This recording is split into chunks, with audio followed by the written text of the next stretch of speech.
하나님의 말씀 마가복음 13장 28절에서 37절의 말씀입니다. 마가복음 13장 28절에서 37절의 말씀 우리 한 목소리로 같이 읽겠습니다.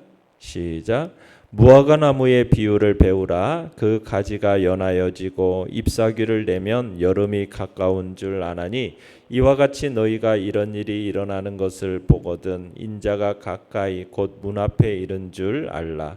내가 진실로 너희에게 말하노니 이 세대가 지나가기 전에 이 일이 다 일어나리라. 천지는 없어지겠으나 내 말은 없어지지 아니하리라. 그러나 그날과 그때는 아무도 모르나니 하늘에 있는 천사들도 아들도 모르고 아버지만 아시느니라. 주의하라, 깨어있으라. 그때가 언제인지 알지 못함이라. 가령 사람이 집을 떠나 타국으로 갈 때에 그 종들에게 권한을 주어 각각 사물을 맡기며 문지기에게 깨어있으라 명함과 같으니 그러므로 깨어있으라. 집주인이 언제 올는지 혹 저물 때 일는지 밤중 일는지 닭 울 때 일는지 새벽 일는지 너희가 알지 못함이라. 그가 호련히 와서 너희가 자는 것을 보지 않도록 하라. 깨어 있으라. 내가 너희에게 하는 이 말은 모든 사람에게 하는 말이니라 하시니라. 아멘. 오늘 말씀의 제목은 재림을 기다리며 깨어 있는 오늘을 살라라는 제목으로 말씀을 나눕니다. 우리가 지금 마가복음 13장은 소위 감람산 강화라고 불리어지는 단락입니다. 오늘로 이제 그 마지막 단락인데 지난 시간에 우리가 로마에 의해서 예루살렘이 함락될 사건에 대한 이야기, 또 말세의 대환란에 임하는 우리 성도들의 자세에 대한 그런 이야기들을 보았어요. 오늘은 이어서 예수 그리스도의 재림의 양상, 또 재림의 시기, 또 재림을 어떻게 그 시기에 대한 분별과 재림을 기다리는 성도의 자세에 대한 이야기를 오늘 하고 있습니다. 그때 이제 주님께서 재림하실 때 이 천지가 막 대변혁을 일으키고 예수님이 초림 때와는 매우 다르게 큰 권능과 영광으로 구름 타고 공개적으로 오셔서 택한 자들을 이렇게 사방에서 불러 모으실 것을 말씀하셨는데, 오늘은 이제 이 무화과 비유를 통해서 재림의 시기를 분별하라, 그 분별에 대한 촉구를 하고 있어요. 자, 28절 29절을 다시 한번 보시면요. 시작. 무화과 나무의 비유를 배우라. 그 가지가 연하여지고 잎사귀를 내면 여름이 가까운 줄 아나니 이와 같이 너희가 이런 일이 일어나는 것을 보거든 인자가 가까이 곧 문 앞에 이른 줄 알라. 자, 무화과 나무의 가지가 연해지고 잎사귀가 돋아나고 또 커지기 시작하면 여름이 가까운 줄 안다라는 거예요. 그와 같이 앞서 말씀하신 마가복음 지금 13장에 앞서 말씀하셨던 대로 여러 가지 징조들이 하나 둘 이렇게 발생하기 시작하면은 뭐가 가까운 줄 깨달으라는 겁니까? 주님의 재림이 가까이 이른 것을 깨달으라는 거예요. 인자가 가까이 곧 문 앞에 이르렀다. 이 사실은 바로 여름, 그러니까 끝이 가까이 이른 것처럼 지금 심판자가 그 심판대에 가까이 왔다라는 사실을 지금 상징적으로 나타내 주는 겁니다. 그러니까 거짓 그리스도가 막 출현하고 전쟁의 소문, 난리의 소문 이런 것을 듣게 되거든 세상의 종말이 다가온 줄 알라라 지금 말씀하시는 겁니다. 자, 그러면서 30절 31절을 읽어보겠습니다. 시작. 내가 진실로 너희에게 말하노니 이 세대가 지나가기 전에 이 일이 다 일어나리라. 천지는 없어지겠으나 내 말은 없어지지 아니하리라. 자, 예수님께서 말씀하신 이 재림 전에 있을 것으로 예언된 이 환란들, 징조들, 이것이 모두 다 성취될 때 언제인지는 모르지만 그 일이 다 이루어질 때까지는 결코 이 세대가 지나가지 않겠다, 이렇게 얘기를 하고 있지 않습니까? 그러면 이 세대라는 것이 당연히 이제 뭐 재림 전에 일어날 환란들, 징조들을 다 겪게 될 거라고 하는데, 여기서 말하는 이 세대가 뭘까? 이 세대가 1차적으로는 예루살렘 멸망 직전에 살았던 사람들의 시대를 가리킵니다. 이제 예수님이 이제 30세, 33세 이렇게 돌아가시잖아요.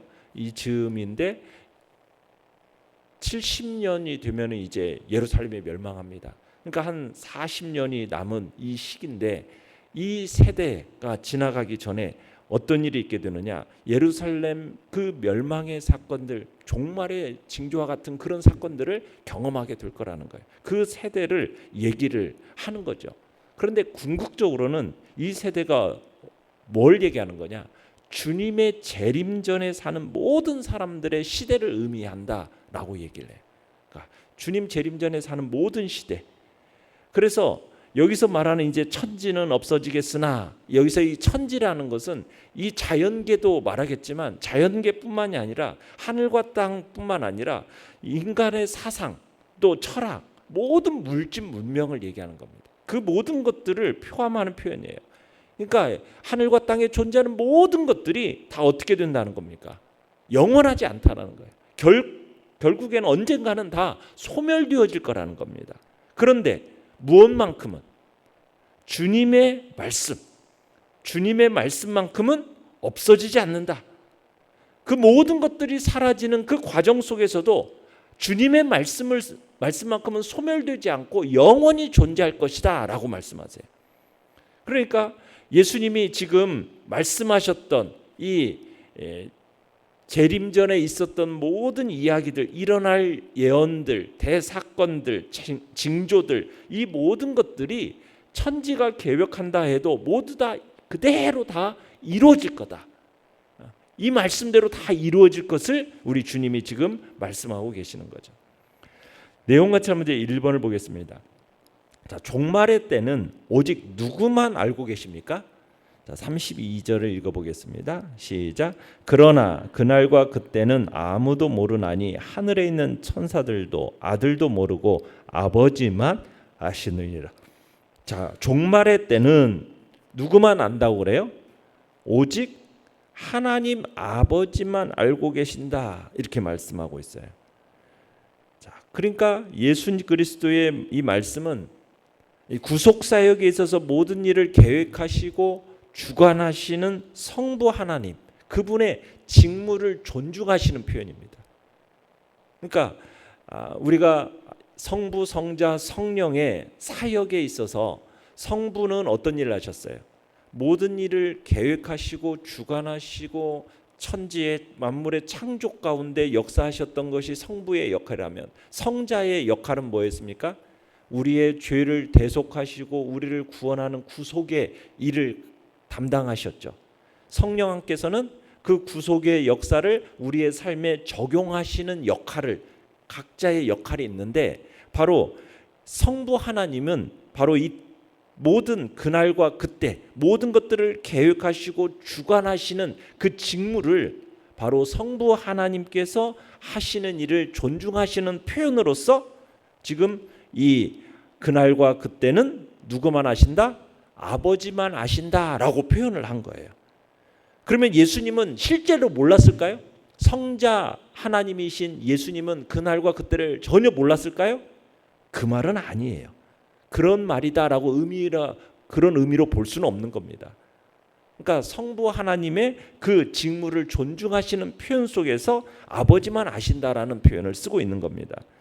그러니까 주님 안에는 신성의 모든 충만이 거하시고 하나님께서 하시는 일, 아버지께서 하시는 모든 일들을 우리 주님은 다 알고 계세요. 그러나 주님 이 재림의 시기는 주님께서도 모르신다고 하실 만큼 철저하게 하나님 안에 감추어진 비밀이기 때문에 재림의 정확한 시기는 천사도 모르고 인간도 모르고 그 누구도 피조된 모든 존재는 알 방법이 없다라는 겁니다. 그러니까 우리가 언제, 이단들이 주로 뭘 가지고 자꾸 사람들을 현혹합니까?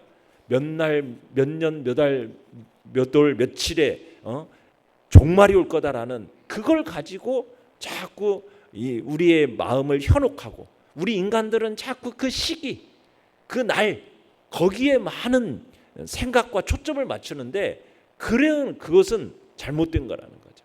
그것을 오직 우리 피조된 존재는 알 수가 없어요. 알 방법이 없어요. 오직 누구만, 오직 하나님 아버지의 하나님 아버지만 알 수 있다라는 그 마음을 가지고 그 시기와 그것에 대해서 우리가 그렇게 초점 맞추고 관심 갖고 거기에 그냥 우리의 모든 생각을 기울여서 그 때를 맞추려고 하는 것은 그건 어리석은 짓인 거예요. 우리는 그렇게 해서는 안 되는 거죠. 내용 관찰 문제 2번을 보시면, 자, 예수님께서는 제자들에게 무엇을 당부하십니까? 33절 읽어봅니다. 시작. 주의하라, 깨어 있으라, 그때가 언제인지 알지 못함이라. 자, 주님의 재림의 시기를 정확하게 알지 못하기 때문에 어떻게 있으라고요? 항상 영적으로 깨어 준비해야 된다는 거예요. 주님의 재림을 대비하는 최선의 자세는 뭐예요? 영적으로 항상 깨어 있는 거.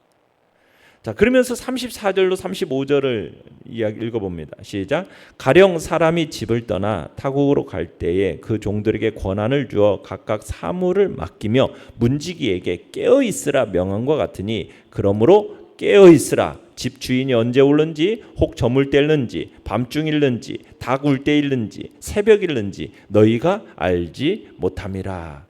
지금 어떤 사람이 다른 나라에 가면서 자기 종들을 불러서 권한을 주고 각각 사물을 맡겼다라는 비유를 통해서 말씀을 하시는 거죠. 그러니까 주인이 기약 없이 떠났어요. 그죠? 다시 올 날을 기약하고 갔으면 다시 다음 날 올 거다 이라고 이렇게 약속을 해놓고 종들에게 각자 할 일을 다 분담시켜 놓고 그리고 떠난 겁니다. 그러니까 종이라면 주인에게 예속된 자잖아요. 그러니까 자신들이 맡은 일들에 대해서 이제 자기 일이 아닌 주인의 일이라고 여기면서 청지기의 자세로서 그 일에 임해야 되는 겁니다. 종들은 다만 뭐예요? 주인의 일을 대신 맡아나 하는 것뿐이잖아요. 자신의 일을 하는 것이 아니고 자신의 어떤 주관적인 생각으로 기분에 따라서 자신의 맡은 일을 처리해서는 안 돼요. 선한 청지기라면 어떻게 일을 해야 됩니까? 주님이 지금 주인이 자신에게 맡겨준 그 일에 대해서 주인이 지금 나와 함께 있는 것처럼 자신에게 맡겨진 일을 성실하게 감당하는 것이 그게 선한 청지기의 모습이거든요. 그러면서 주인이 언제 돌아올지 그때 알 수 없으니까 반드시 그런데 돌아올 거는 분명한 사실이에요. 그러니까 어떻게 하라는 거예요? 종이 깨어 있어서 자신의 일을 성실하게 감당하라는 거예요. 그러지 않으면 불시에 주인이 돌아와서 그 모습을 보면 큰 화를 당하게 될 거다. 지금 그 얘기를 하고 있는 겁니다. 그러면서 36절 37절도 읽어보겠습니다. 시작. 그가 호련히 와서 너희가 자는 것을 보지 않도록 하라. 깨어 있으라. 내가 너희에게 하는 이 말은 모든 사람에게 하는 말이니라 하시니라. 영적으로 민감하게 깨어 있으라는 거예요. 매 순간순간 주님의 그리스도의 재림의 날처럼 살아가라. 호련히 언제 올지 모르는 일이다. 구원이란 이 말세의 시기와 징조를 알아내서 그때만 자라가는 어떤 꾸미는 행위, 외식적인 행위로 여러분 그렇게 얻어지는 게 아니라는 거예요. 구원이라는 걸 어떻게 보면 매 순간순간을 깨워서 기도하면서 하나님의 뜻대로 성실하게 살아가는 그런 사람에게 은혜로 주어지는 게 바로 구원임을 이야기하고 있는 겁니다. 영과 묵상 문제 3번입니다. 예수님께서는 왜 제자들에게 깨어 있으라고 이렇게 반복해서 말씀하십니까? 예수님의 재림은 예고 없이 임할 것이기 때문에 예고 없이. 그러니까 재림은 예고 없이 오는 거예요. 그때는 오직 누구만 아시는 것처럼 하나님 아버지만 아시는 것처럼 이야기를 하시면서 제자들에게 깨어 있으라고 당부하는 거예요. 왜? 예고 없이 올 거니까. 그렇지만 하나님의 섭리를 인간의 지식이나 경험으로 추측하기에는 언제든지 주님이 맞을 준비를 해야 되는 거예요. 일상과 어떤 일상의 걱정, 염려 속에 어떻게 보면은 우리는 너무 쉽게 이 하나님과의 관계를 소홀히 하기가 쉽습니다. 마치 세상이 끝날 날이 오지 않을 것처럼 우리는 세상을 살아가거든요. 그렇지 않습니까? 주님이 이 세상이 마치 영원할 것처럼 그렇게 사람들은 살아가는 거예요. 그런데 예수님은 뭐라는 거예요? 그렇기 때문에 성도에게 깨어 있으라는 거예요. 주님의 재림을 대비하는 최선의 자세, 그건 다름 아닌 영적으로 항상 깨어 있는 그 모습. 전투 중인 병사들은 항상 어떻게 해요? 전투 복장을 갖추고 있어요. 그죠? 전투 중에 있으니까. 잠을 자더라도 옷을 벗지 않고, 쉬더라도 무장을 해제하지 않고, 언제든지 전투에 임할, 적이 공격해올, 언제 공격을 가해올지 모르기 때문에 항상 전투 태세를 갖추고 있는 것처럼 우리가 나태함을 버리고 구원의 감격을 되새기면서 하나님의 뜻을 내 중심에, 내 삶의 중심에 두고 살아가야 할 것을 주님은 우리에게 말씀하시는 겁니다. 느낀 점 4번입니다. 제자들이 나태함을 떨쳐버리고 하나님의 뜻대로 살기를 바라시는 예수님의 말씀에서 무엇을 느낍니까? 우리도 주님께서 언제 오실지 모르니까 지금 준비를 갖추고 기다려야 함을 느낍니다. 주님의 10처녀의 비유에서요, 지혜 있는 5처녀처럼, 그죠? 등과 더불어서 여분의 기름도 함께 준비해야 돼요. 신랑이 더디올 것을 대비해서 준비해야 되는 거예요. 여분의 기름을 준비해야 돼요. 여분의 기름을 준비하지 못한 이들은 결국 어떻게 됐습니까? 약속에 참여하지 못했어요. 미련한 5처녀는 신랑이 올 때 기름을 준비하러 나갔다가 돌아왔을 때는 어땠어요? 이미 문이 닫혀버렸어요. 돌아와서 열어달라고 요구하고 청하니까 안에서 들려오는 신랑의 소리가 뭡니까? 내가 너희를 알지 못한다. 이렇게 말하고 있는 거예요. 그러니까 미리미리 대비하지 못하는 사람들이 처하게 될 그 운명에 대해서 우리가 기억해야 돼요. 도둑이 몇 시, 몇 분 이렇게 담을 넘을 거라는 정보가 있다면 그 시간에 깨어 있으면 돼요. 그럼 막을 수 있겠죠. 그런데 도둑이 온다라는 정보만 알고 몇 시, 몇 분에 온다 이걸 모르면은 어떻게 해야 돼요? 밤새도록 대비해야 되는 거예요. 그렇지 않습니까? 언제 반드시 도둑은 온다라는 정보는 있으니까. 그러니까 주님의 재림도 마찬가지라는 거예요. 주님이 오신다. 우리는 그 사실을 알고 있어요. 그런데 언제라는 정확한 시점은 몰라요. 그 정확한 시점이라는 것은 우리 모두에게 감추어진 비밀이에요. 그러면 우리 모두는 어떻게 해야 돼요? 그 준비를 완벽하게 갖추어서 어느 날, 어느 시, 언제 오더라도 벌거벗은 수치를 우리가 보이지 않도록 우리는 우리 주 예수 그리스도를 예수 그리스도로 옷 입고 살아가야 한다는 것입니다. 요한계시록 16장 15절에 이렇게 얘기해요. 보라, 내가 도둑같이 오리니 누구든지 깨어 자기 옷을 지켜 벌거벗고 다니지 아니하며 자기 부끄러움을 보이지 아니하는 자가 복이 있도다. 우리가 오늘 밤이라도 주님께서 오신다. 그렇다면 내가 부끄러움 없이 맞을 수 있는 준비를 내가 하고 있는가? 우리 스스로를 끊임없이 돌아보고 확인하면서 어떤 경우라도 내일이라도 어떤 불확실한 미래에 우리 자신을 거는 것이 아니라 오늘 당장 주님이 올 수 있다라는 오늘이라는 가장 확실한 시간을 준비를 충분히 활용하는 그런 복된 시간으로 우리가 삼아 나가야겠다. 우리가 이 시간 결단하며 나가시길 바랍니다. 결단과 적용 5번입니다. 최근 영적으로 깨어있지 못하고 게으르거나 나태했던 적은 언제입니까? 주님 다시 오실 날을 준비하며 영적으로 깨어 충성된 하루를 보내기 위해 무엇을 실천하겠습니까? 자, 우리는 다 주님께로부터 각자의 사명을 받은 사람들입니다. 주님은 각 사람에게 그 사람의 형편과 처지에 알맞는 사명을 우리에게 맡기셨어요. 그 맡겨진 사명에 대해서 주님은 무엇을 원하십니까? 충성을 원하십니다. 우리는 주님의 재림을 잘 대비하려면 그건 다름 아니에요. 내게 맡겨주신 각자에게 부여해 주신 그 사명이 무엇인지를 우리들의 마음속에 다시 한번 되새기면서 그 사명을 잘 감당하는 그런 자리에 우리가 나아가는 것입니다. 그것이 진정 깨어있는 방법이에요. 내게 맡겨진 사명을 최선을 다해서 감당하는 것. 그 사명에 대한 성실성을 우리가 잊지 않고 오늘도 주님 은혜 안에서 맡겨주신 복된 사명을 성실함으로 감당하겠다라는 그런 결단이 우리 안에 있기를 바랍니다. 오늘의 기도 같이 읽겠습니다. 시작. 주님의 재림을 기다리며 날마다 주님과 동행하는 깨어있는 오늘의 삶을 살게 하소서. 아멘.